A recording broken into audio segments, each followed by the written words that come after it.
E aí, pessoal, bem-vindos a mais uma revisão estratégica. Hoje, o nosso objetivo é destrinchar de ponta a ponta o ciclo de vida de um documento super importante, o Termo de Compromisso de Ajustamento de Conduta, ou simplesmente TCAC, que está fundamentado na Norma de Procedimento Administrativo 004. O nosso foco aqui é garantir que esse conceito fique cristalino para você gabaritar as provas de concursos. Vamos usar uma linguagem bem direta e focar nos temas que mais despencam, focando do capítulo 1 ao 5 da norma. Vamos nessa? Para nossa análise ficar super organizada, a gente vai seguir exatamente a jornada de vida desse documento. A gente passa pelos conceitos básicos, prazos iniciais, requisitos de segurança, até chegar na celebração oficial, na execução e, claro, nas punições se der ruim, que é o famoso inadimplemento. Então vamos lá. Seção 1. Conceitos básicos do TCAC. Para começar com o pé direito, vamos ancorar o vocabulário crítico.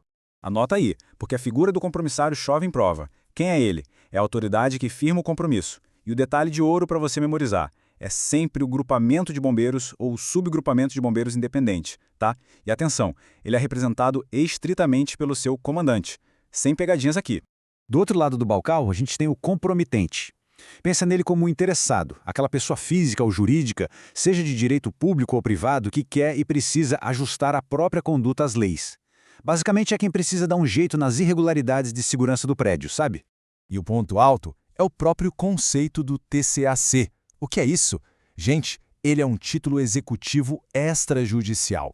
Ao assinar esse termo, a parte está implicitamente assumindo que a conduta dela ofende um interesse coletivo e assina embaixo dizendo que vai corrigir tudo e se adequar às exigências legais de segurança. Avançando para a seção 2, prazos e regras iniciais. Aqui é onde as bancas amam tentar derrubar o candidato. Olha só, o número 20 é mágico nessa norma. Levou uma infração? O interessado tem cravados 20 dias úteis para manifestar o interesse formal no TCAC lá pelo sistema Previfogo. É um prazo curtinho, fatal e que você precisa ter na ponta da língua. Beleza, manifestou interesse. E aí? Aí se abre uma janela estrita de 90 dias para celebrar o termo oficialmente. Mas um detalhe crucial: se o prédio for ou estiver sob a tutela da administração pública, esse prazo dobra. Fica ligado nessa seção. E tem mais um número para sua lista. O cronograma físico-financeiro de execução não pode passar de 3 anos. Literalmente, a gente tem um limite estrito de 1.095 dias. E o que você precisa tatuar na mente é que tem zero possibilidade de prorrogação desse prazo acordado. O relógio é implacável. Indo agora para a seção 3, requisitos mínimos de segurança. Antes do acordo rolar, o prédio precisa provar que não é um perigo constante. Pessoal, o artigo 12 traz uma lista exaustiva de 5 requisitos mínimos para a proteção da vida. As provas adoram misturar isso aqui. Decore: iluminação de emergência, saídas de emergência, sinalização de emergência, controle de materiais de acabamento e revestimento, especificamente para a divisão F6, e o sistema de proteção por extintores. Mas como no direito a gente sempre fica de olho nas exceções, aqui vai a principal. O requisito de saídas de emergência pode ficar para depois? Pode, excepcionalmente atrasado no cronograma em até 12 meses. Mas calma lá, isso não é automático de jeito nenhum. Só rola se tiver um parecer técnico super bem fundamentado, emitido pela CTPI, a Comissão Técnica de Prevenção de Incêndio.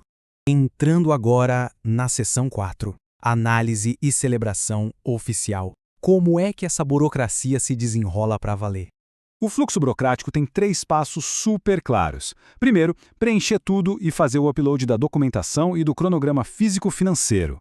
Segundo, pedir aquela vistoria obrigatória para atestar que os requisitos mínimos que a gente acabou de ver estão lá. E, finalmente, o terceiro passo, o comandante analisa, dá o deferimento lá no sistema Previfogo e assina o documento. A partir da assinatura, o cronômetro não para. O dia 0 é o deferimento pelo comandante e a geração do termo. Daí para frente, o TCAC que vira um documento público e o extrato dele tem que sair no Diário Oficial do Estado em até 30 dias. E detalhe importante, o cronograma obriga que você conclua pelo menos uma etapa do processo a cada período de 365 dias. Tem que mostrar que está trabalhando. Chegamos na seção 5, execução e vistorias anuais. Porque o trabalho de verdade começa depois que o papel é assinado, não é verdade? Se o seu TCAC vai durar mais do que 12 meses, prepara a agenda porque a vistoria anual vira obrigatória. O objetivo é duplo aqui: checar se as etapas do cronograma estão sendo entregues pontualmente no prazo estipulado e garantir que aqueles requisitos mínimos de segurança não foram deixados de lado. E, lógico, tudo isso mediante o recolhimento daquelas taxas específicas de vistoria. E chegamos na nossa reta final, a seção 6, consequências do inadimplemento. O que acontece quando tudo dá errado e o prazo estoura?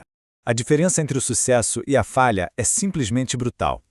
O sucesso, o adimplemento, te garante a emissão ou a renovação dos certificados de operação, como CVCB ou CLCB.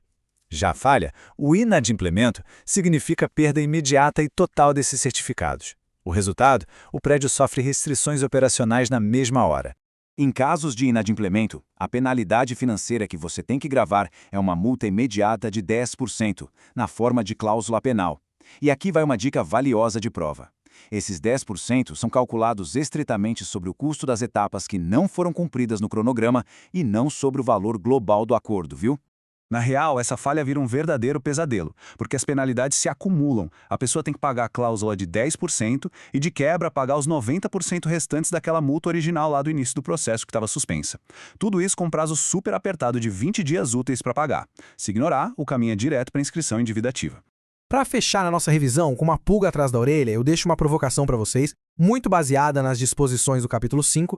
Se um TCAC falhou, ele pode de algum jeito ser celebrado de novo para o mesmíssimo objeto? Por regra geral, a resposta seria não, mas a norma permite um sim muito excepcional e por apenas uma única vez.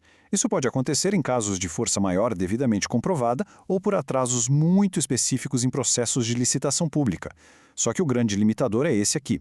O novo acordo só sai se absolutamente todas aquelas pesadas penalidades do inadimplemento anterior tiverem sido pagas primeiro. Isso mostra que a gestão rigorosa das regras da NPA 004 não é brincadeira, é o pilar que garante a segurança de todo mundo. Excelente ter vocês comigo nessa revisão. Continuem firmes nos estudos e a gente se vê na próxima.